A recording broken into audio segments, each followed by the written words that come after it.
pumping gas. Take a final look at my tiny little town. What's up, explorers? My name is James, and I'm currently traveling full-time in my 94 self-converted Chevy Astro. The moment I've been waiting for to hit the road in my van, and so far it's been 3 days. And guess what? It has been the most intense and amazing 3 days I've had in my entire life. Things have happened that I've never experienced, and I'm just here for the ride.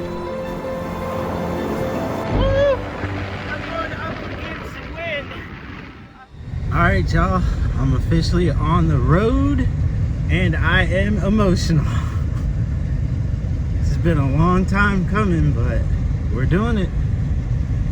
Just gotta get gas and then diesel, and then we'll be good to go. Just pumping gas. Take a final look at my tiny little town. We'll be gone for a while. I'm super excited. I'm officially on the road and I'm fighting back tears.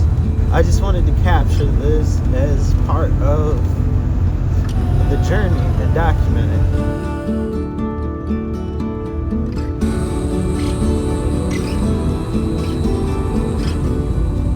So I decided to stop at Hardee's. I'm in the drive-thru right now to get me some comfort hash browns. I didn't eat anything this morning.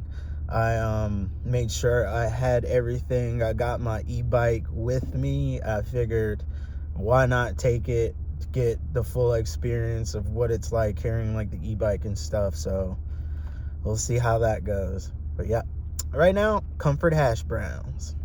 Good old Hardee's in Chase City. I have to go return that hitch extender to Harbor Freight and get my like 30-something bucks back. So I'm gonna do that, and then we're gonna hit the road and head to the Dismal Swamp or Virginia Beach, depending on the weather, because a snowstorm is chasing me.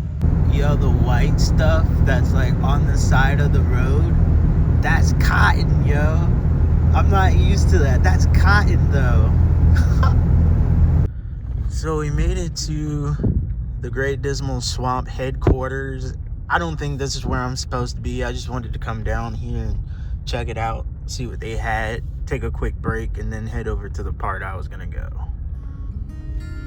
Feeling free, feeling amazing, and not knowing where to go, this was my first stop on the trip. I got out, I looked around, and saw foliage I'd never seen before.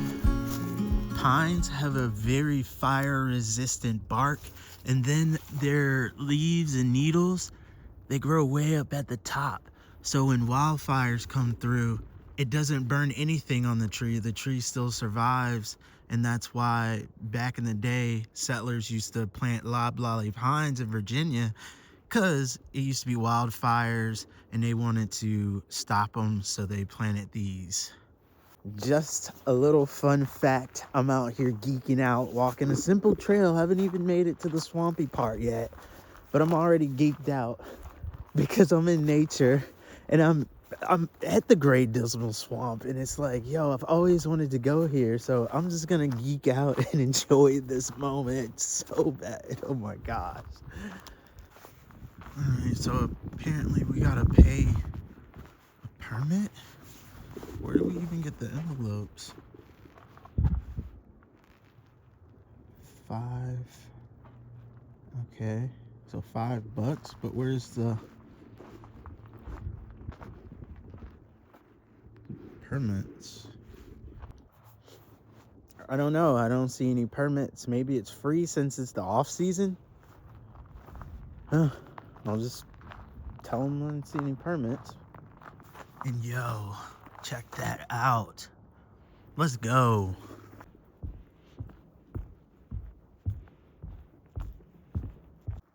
Resistance and refuge. So this tells you about the enslaved African Americans who survived in these conditions. To think that I'm walking in the swamp that my people took refuge in, and Native Americans who took refuge in here and survived together This is mind-blowing. It just makes you feel some type of way, you know? It's amazing to be out here, though, finally. Wow. There was literally thousands of Maroons who built communities in the Great Dismal Swamp. In the swamp, there are these islands, and that's where they would create these villages. Some of the people have never seen a white person before. That's how isolated they were, and were thriving. They grew their own food and everything out there. It's amazing.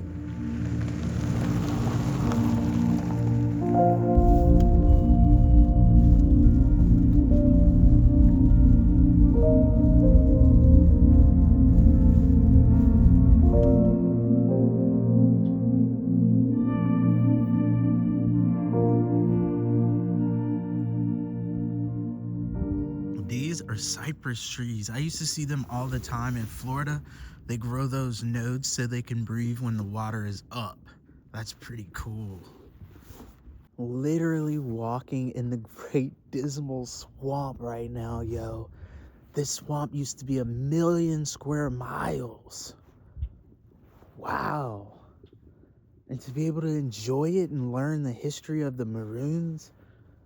And the whole time I'm walking through here, like, the picture in my mind is like what the ancestors felt when they were trudging through here, not on a boardwalk, but through this. And the water's low right now, so never seen that plant before. Some kind of tree. This particular stop and scene reminded me of my times living in Tampa, Florida.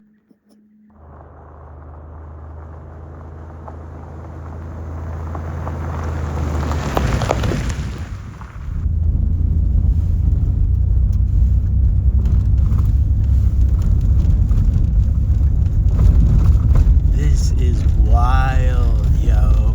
Lake Drummond is just up there, but we're driving through the Great Dismal Swamp and just, yo, we're surrounded by all of this stuff. I don't know what it is.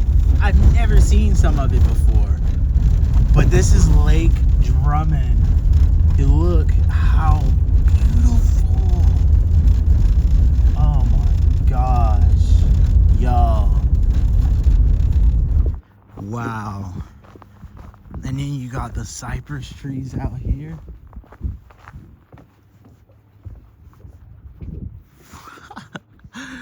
Oh snap, yo. No way. I need to come back and paddleboard in this. I gotta paddleboard in this. This is gorgeous. Like, yo. Look at this. Sheesh. This is Lake Drummond, the lake in the middle of the Dismal Swamp. And there's also a snowstorm chasing me, so my time is very limited here, but this is wild. Alright, let's get out of here.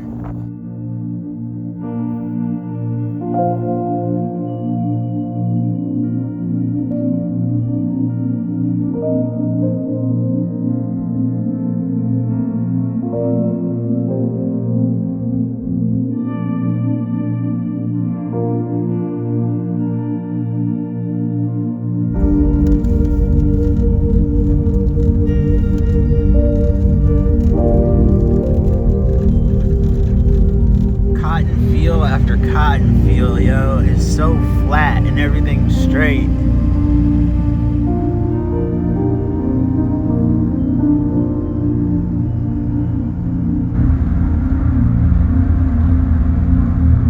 We made it. This is the spot for tonight, hopefully. We'll find out. And let's go over there because that looks so beautiful, that sky. Yo, look at that. Sand dunes. I've never seen sand dunes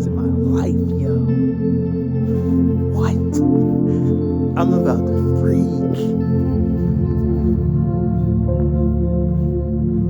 Look at that. Whoa. This is crazy.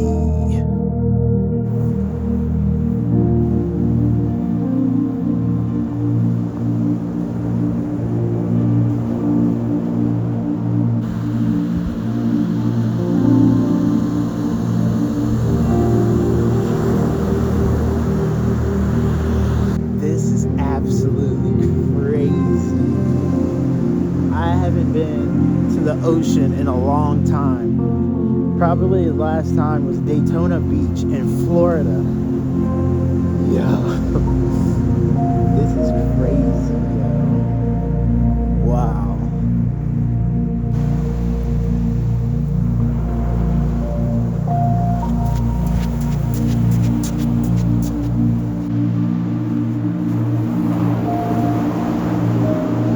Alright, let's head back to the van.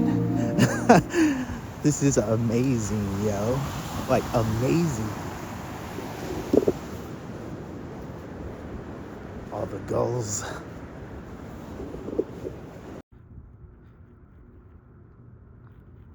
There's a bathroom right there, too. So if I need to wash my dishes. Oh, yeah, out here walking the city. Look at me. But nah, y'all, this is amazing. I'm gonna check to see if these bathrooms are open, because I see they got those big porta johns right there. I don't know if they close it, so I want to see, because then I could wash my dishes and stuff if it's open. Truth. Locked. Well, no full service facilities tonight.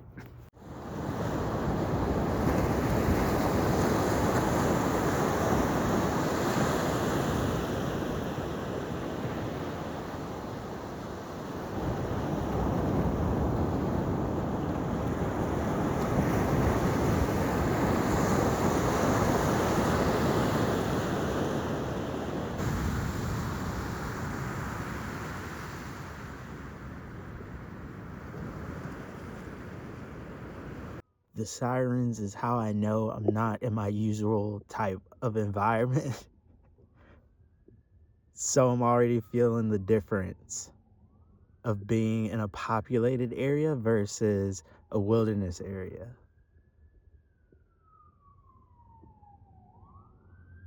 Yeah, it's a fire station like right across the right across the road. It's about 10 o'clock. I'm gonna hit the bed now. Everybody's left the parking lot. I'm the only one here. It's super quiet so far. Haven't heard any fire trucks or anything. It did rain a little bit, but that's about it. And it's supposed to rain. It may snow. We'll see when I wake up in the morning, and we'll see how plans go in the morning. But good night, explorers.